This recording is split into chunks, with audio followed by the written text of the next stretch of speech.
بسم اللہ الرحمن الرحیم۔ حضرات آج مختصر بخاری شریف کی ایک حدیث کا مطالعہ کریں گے۔ یہ حدیث نمبر 253 ہے اور ترتیب کے لحاظ سے یہ بخاری شریف کی حدیث نمبر 385 ہے۔ اس میں نبی اکرم صلی اللہ علیہ وسلم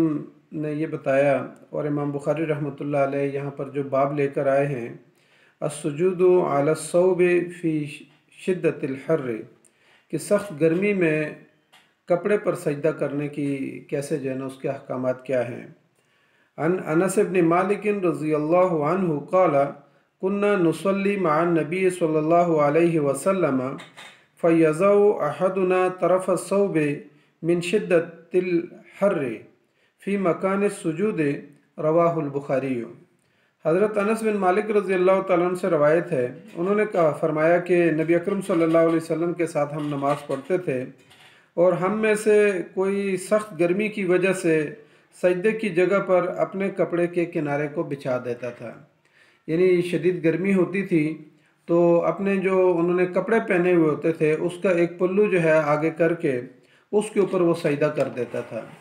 اب اس کے بارے میں محدثین کی کیا رائے ہے، اس پر ہم جو ہے تھوڑی سی گفتگو کریں گے۔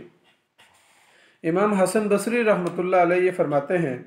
کہ ان کی جو ہے نا امام بخاری رحمۃ اللہ علیہ یہاں پر ان کی تعلیق بھی لے کر آئے ہیں۔ وقال الحسن کان القوم یسجدون علی الامامۃ والقلنسوۃ ویداہ فی کمہ، یعنی امام حسن بصری رحمۃ اللہ علیہ فرماتے ہیں کہ جب شدید گرمی ہوتی تھی تو لوگ جو ہے نا اپنے امامے کے اوپر سجدہ کر لیتے تھے، یا ٹوپی اگر انہوں نے کوئی پہنی ہوئی تھی تو اس کو سامنے کر دیتے تھے اور پیشانی کے نیچے رکھ لیتے تھے،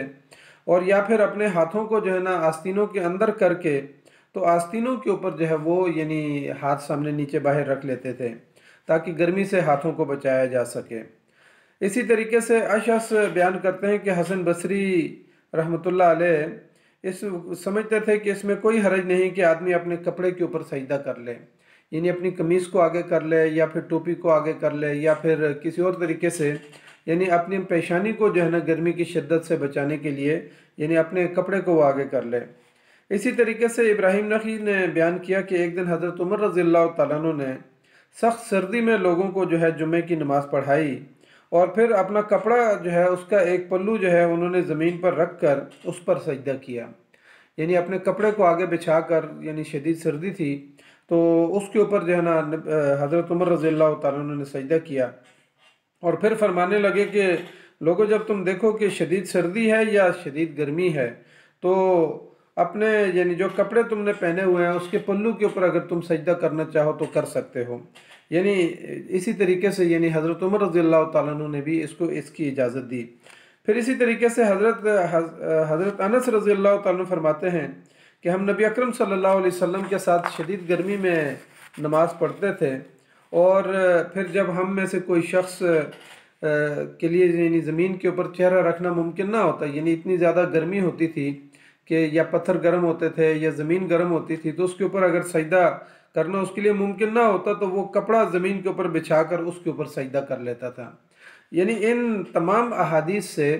یعنی تعلیقات سے اور اثر سے، اور یہ جو حدیث مذکور ہے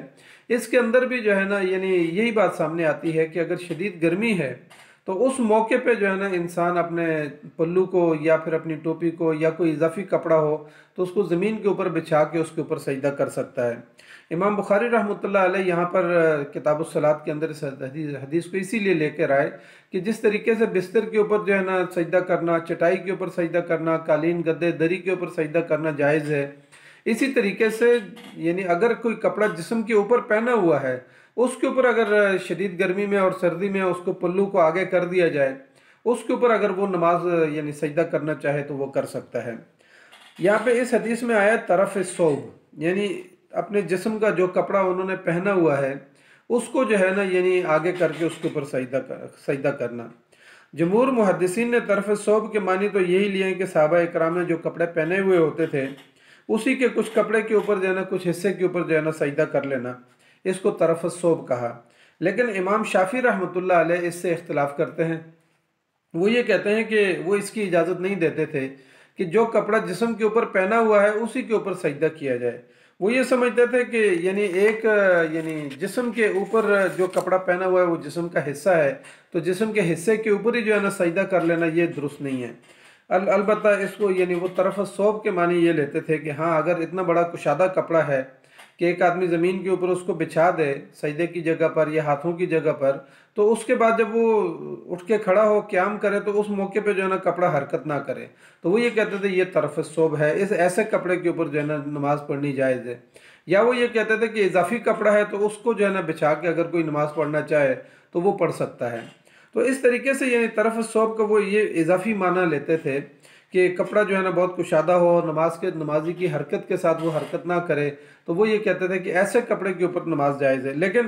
امام شافعی رحمۃ اللہ علیہ کے اس مسلک کے ساتھ جمہور علماء اکرام نے اس سے اتفاق نہیں کیا، کیونکہ صحابہ اکرام جو ہے نا جو کپڑے پہنے ہوئے ہوتے تھے، جو ٹوپی پہنی ہوئی ہوتی تھی، یا بعض اوقات آستینوں کے اندر جو ہے نا ہاتھ اندر کر کے آستینوں کے اوپر جو ہے نا ہاتھ رکھ کے جو ہے نا سجدہ کرتے تھے۔ تو اس میں اختلاف کیا ہے، کہا کہ طرف صوب کا مطلب یہ ہے کہ جو کپڑے پہنے ہوئے ہیں اگر شدید گرمی ہے یا سردی ہے تو سجدے کے موقع پہ جو ہے نا اس کو نیچے رکھ کے جو ہے نا سجدہ کیا جا سکتا ہے۔ ساتھ انہوں نے اس بات کا بھی کہا کہ ظاہر ہے اس دور میں تو یعنی صحابہ اکرام کے پاس اتنی کشادگی نہیں تھی، اور پیچھے احادیث کے اندر ہم نے پڑھا کہ نبی صلی اللہ علیہ وسلم نے پھر اجازت بھی دی کہ اگر کسی کے پاس زیادہ کپڑا نہیں ہے تو وہ ایک ہی کپڑے کے اندر تہبند باندھ کے جو ہے نا وہ نماز پڑھ سکتا ہے، یا اگر اس کے پاس جو ہے نا کپڑا زیادہ ہے، چادر بڑی ہے، تو پھر اس کو تہبند باندھنے کے بعد اس کو جو ہے نا اپنے کندھوں کے اوپر لے کے تو اس طریقے سے وہ نماز پڑھ سکتا ہے۔ تو حسن بصری رحمۃ اللہ علیہ اور یہ جو احادیث گزری ہیں ان سے یعنی حضرت حسن بصری رضی رحمۃ اللہ علیہ کے اثر اور ان احادیث سے یہ بات ثابت ہوتی ہے کہ اگر کوئی شخص کپڑا جو پہنا ہوا ہے اس کے اوپر یا ٹوپی یا اسی طریقے سے یعنی جو آستین ہیں ان کے اوپر اگر وہ سجدہ کر لیتا ہے تو یہ جائز ہے۔ اس حدیث سے یہ بات بھی ثابت ہوتی ہے کہ صحابہ اکرام اس عمل کو عمل قلیل تصور کرتے تھے، یہ عمل کثیر نہیں تھا، یعنی ہاتھوں کو اندر کر دینا پھر یا اپنے پلو کو جو ہے نا سجدے کی جگہ پر ڈال دینا، یہ نماز کے دوران ظاہر شدید گرمی ہوتی تھی عرب کے اندر اس دور میں، یا پھر بعض اوقات بہت شدید سردی، مدینہ منورہ کے اندر بہت سردی ہوتی تھی، تو یعنی اس عمل کو وہ عمل قلیل تصور کرتے تھے، اس کی وجہ سے نماز جو ہے وہ فاسد نہیں ہو جاتی ہے۔ ان تمام جو پیچھے ابواب کے اندر ہم احادیث پڑھ رہے ہیں اور اس میں کپڑے کی تنگی کا تذکرہ آتا ہے، پھر اسی طریقے سے جو ہے نا شدید گرمی اور سردی کا اس میں آتا ہے، پھر اسی طریقے سے جو ہے نا چٹائی کے اوپر بستر کے اوپر نماز پڑھنے کی بات کو ہم نے پڑھا، تو ان تمام احادیث سے ایک اصول دین کا ہمارے سامنے آتا ہے کہ الدین یسر، کہ دین جو ہے نا وہ آسانی پیدا کرتا ہے، انسان کی فطرت کے عین مطابق جو ہے اللہ تعالیٰ نے احکامات کو جو ہے نا فطرت کے مطابق ڈھالا ہے، یعنی کوئی کام انسان سے ایسا نہیں لیا جا رہا کہ جس میں اس کے لیے سختی اور تنگی اور مشکل ہو۔ ہر چیز کے اندر جو ہے نا اس کے لیے مثال کے طور پر پانی نہیں ہے تو وہ تیمم کر لے گا، کھڑے ہو کے جو ہے نا وہ نماز نہیں پڑھ سکتا ہے تو بیٹھ کے پڑھ لے گا، بیٹھ کے نہیں پڑھ سکتا لیٹ کے پڑھ لے گا، لیٹ کے نہیں پڑھ سکتا اشارے سے پڑھ لے گا۔ اسی طریقے سے یعنی نماز کی جو یعنی احکامات ہیں اور اس کے آداب ہیں اور اس کے فرائض ہیں اور سنن ہیں، ان کے اندر بھی ہر لحاظ سے جو ہے نا آسانی رکھی ہے۔ البتہ اسلام صرف یہ چاہتا ہے کہ انسان جس مقام پر بھی جو ہے نا نماز پڑھے وہ جگہ پاک اور صاف ہونی چاہیے، جو کپڑے اس نے پہنے ہوئے ہیں وہ پاک اور صاف اور مطہر ہونے چاہیے، اور مقصد بھی یہی ہے کہ انسان کا قرب جو اللہ کے ساتھ جب تعلق بنتا ہے اس نماز کے ذریعے، ایک تو ظاہری آداب ہے نماز کے، رکوع ہے، سجود ہے، وضو ہے اور تسبیحات ہے اور اس کے اندر قرات ہے، یہ ساری چیزیں تو ایک تو یہ نماز کے ظاہری آداب ہیں، لیکن جو اصل چیز ہے وہ باطنی طور پہ نماز کی روحانیت ہے کہ انسان اس کے ذریعے سے اللہ کا قرب حاصل کرتا ہے۔ تو وہ قرب حاصل کرنے کے لیے جو ہے نا یعنی دین نے انسان کے لیے آسانیاں پیدا کی ہیں کہ انسان جو ہے وہ اللہ کی طرف متوجہ ہو، اللہ کی ذات کو ہر موقع پہ جو ہے نا مستحضر رکھے، تو اس لیے جو ہے نا اللہ تعالیٰ نے انسان کے مزاج کے مطابق جو ہے نا احکامات کو ڈھالا ہے، جو جہاں جہاں پہ ان کے لیے سختیاں تھیں اس کے متبادل احکام دے دیے کہ اگر پانی نہیں ہے، آپ سفر میں ہیں تو آپ جو ہے نا پھر تیمم کر سکتے ہیں، اگر آپ گرمی میں ہیں تو آپ جو ہے نا اپنے کپڑے نیچے ڈال کے، چٹائی ڈال کے، دری ڈال کے کسی طریقے سے بھی جو ہے نا نماز پڑھ سکتے ہیں، اگر آپ کسی جہاز کے اندر سفر کر رہے ہیں یا ٹرین کے اندر سفر کر رہے ہیں یا پھر کسی غار کے اندر ہیں، آپ کھڑے ہو کے نماز نہیں پڑھ سکتے، آپ بیٹھ کے نماز پڑھ سکتے ہیں، آپ قبلہ رخ ہو کے نماز نہیں پڑھ سکتے، آپ تو پھر اس کے مقابلے میں ظاہر ٹرین چل رہی ہے یا گھوڑے چل رہے ہیں یا جہاد کے اندر آپ ہیں تو پھر جیسے جیسے جو ہے نا آپ نے ایک دفعہ ابتدا میں جو ہے نا قبلہ رخ ہو کے نماز شروع کر دی، اس کے بعد آپ ٹرین کے ساتھ ساتھ گھومتے رہیں گے، یا گھوڑا اگر وہاں پہ جو ہے نا چل رہا ہے، تو یعنی دین نے آپ کے لیے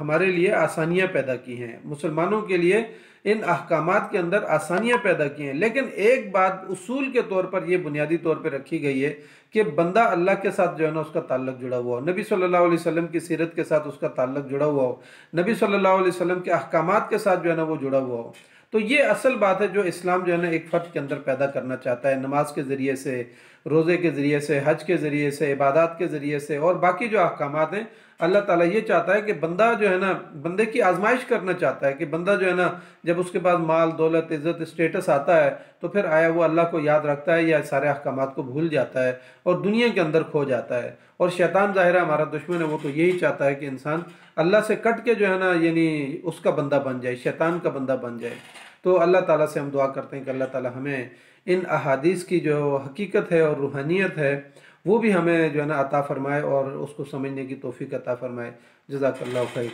السلام علیکم ورحمۃ اللہ وبرکاتہ۔